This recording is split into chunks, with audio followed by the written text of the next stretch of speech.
Hello. So today I'm going to be presenting over my literature review, Stigma Towards Adults with ADHD. So we all know that mental health stigma is a prevalent problem in our culture, and those with ADHD have often experienced this kind of stigma. And while much research has gone into childhood ADHD and its relationship to stigma, comparatively little has gone towards research into adult ADHD and its relationship with stigma. So the question I wanted to pose with this lit review was, do adults with ADHD face significant stigma due to their disorder? So we first have to get a few key terms out of the way. What is ADHD? ADHD is a neurodevelopmental disorder that affects executive function. A neurodevelopmental disorder is basically a disorder that affects the development of the brain. And those with ADHD tend to have less developed frontal lobes compared to their peers. And that underdeveloped frontal lobe affects problems with executive function, which is the brain's ability to do things like regulate emotions, plan out tasks, and have a working memory. So, symptoms of ADHD often include hyperactivity, inattention, impulsivity, and memory problems. So, what is stigma? The American Psychological Association defines stigma as the negative social attitude attached to a characteristic of an individual that may be regarded as mental, physical, or social deficiency. In layman's terms, stigma is essentially a negative attitude towards someone due to a characteristic of their person. And self stigma, as defined by the APA, is the negative attitudes, including internalized shame, that people with mental illness have about their own condition. So, self stigma, as the name may imply, is that negative attitude turned on yourself because of your condition, because people feel negatively towards your condition, that causes yourself to also feel negatively towards your condition. So, the types of stigma I wanted to look at in this paper was public stigma, stigmas from teachers, stigma from clinicians, workplace stigma, and self stigma. So, going into public stigma, I have some research on here to see how the general public views adults with ADHD. Spearfolk et al. In 2019 found. So, first of all, it's important to note that ADHD is a rather prevalent disorder in our society, and most people will know somebody with ADHD. So, Spearfolk et al. In 2019 found that around half of their participants knew someone with ADHD. And Godfrey et al. In 2012 had participants pretend to have ADHD as they filled out an ADHD symptom assessment. So basically, that assessment is designed to be taken by people who likely have ADHD to determine the severity of the symptoms. So he had participants fill out that symptom as if they had ADHD to gauge how they view ADHD. And they found that those participants were likely to overestimate the severity of ADHD symptoms compared to a control group that was told not to pretend, and also compared to a group with actual ADHD and the actual honest questions replies they got. They found that this people, when asked to fake the replies, found ADHD to be more severe than it actually was, and this can lead them to having more negative opinions about people with ADHD, such as thinking they're less reliable or less hardworking or less responsible. So Canu et al. In 2008 found that college students reported being less willing to engage socially and professionally with peers that had ADHD, and that this attitude was more common towards males with ADHD, which seems to suggest further that the general public doesn't find people with ADHD to all be that reliable or trustworthy. And Fiermeyer et al. In 2012 found that age and ADHD stigmatization were positively correlated. So older members of the study were found to have higher levels of stigma beliefs towards those with ADHD.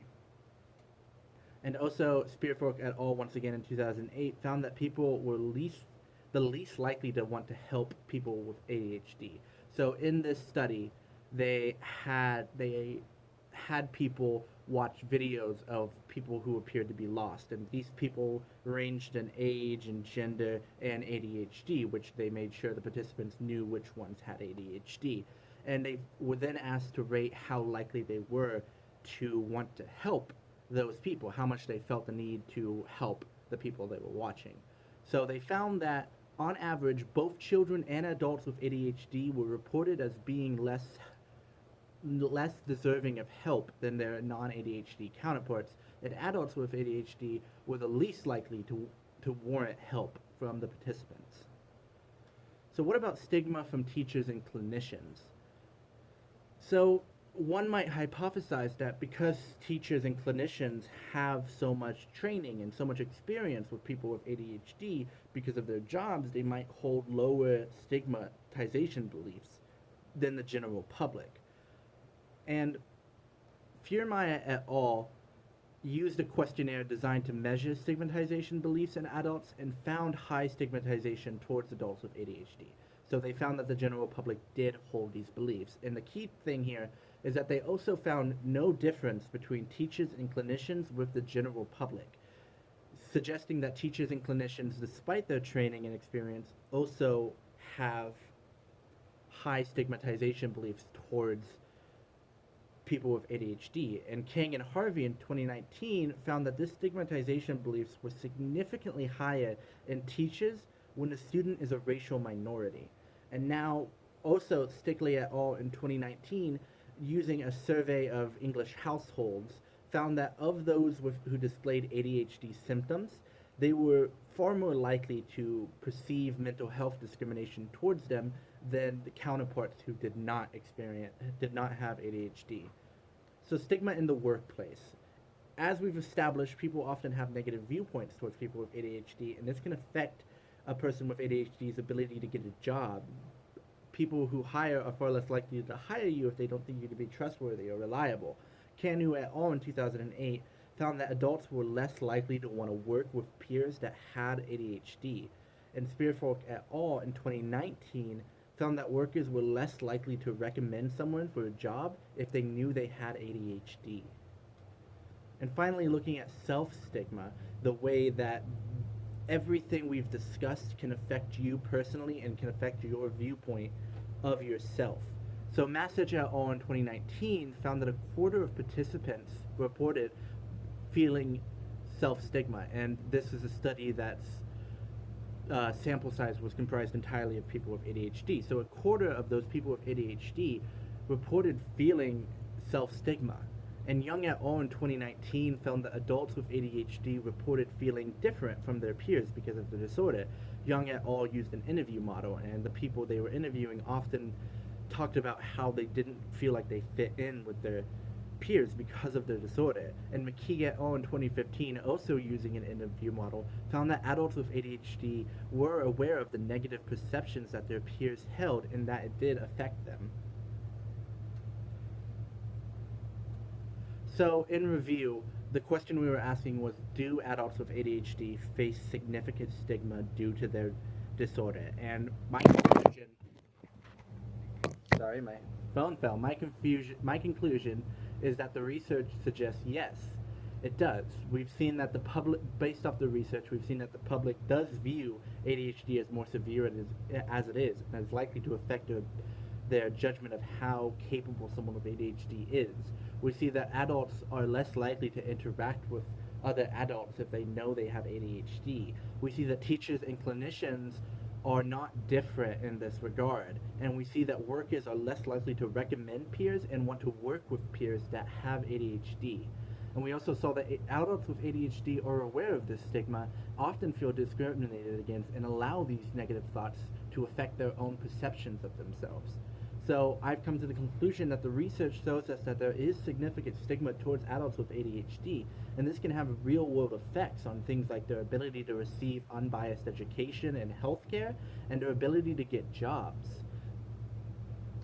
So it's important to talk about some of the limitations and strengths of these studies. And one of the major strengths I found was that each study that used participants that had ADHD in their study made sure to use ADHD assessments to confirm the symptoms of their participants. And I think this is good and helps internal validity because it limits the possibility of somebody who is misdiagnosed being in the study.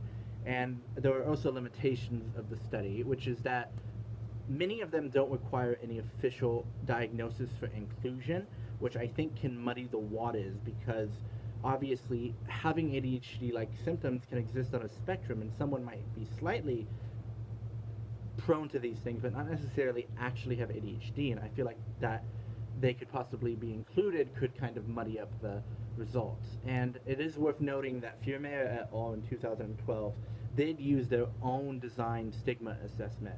And while the paper does go into detail about its validity, it does open up the possibility of biases in their research. So the call for further research, I think it's very important that we look about more on how the stigma actually affects adults with ADHD. All this research has determined that there is stigma, but I would like to know more about what kind of effect that has on their mental health, on their ability to get things like healthcare, education, and jobs. And I want to know more research about ADHD stigma and comorbidities. I want to know if people who have experienced more direct stigma are more likely to develop comorbidities such as depression and anxiety. I want to know if comorbidities are positively correlated with public stigma. And I want to know more, I want more research into comparing this stigma towards adults with ADHD versus children with ADHD. I want to know more about how this stigma affects both groups differently, how they experience it differently.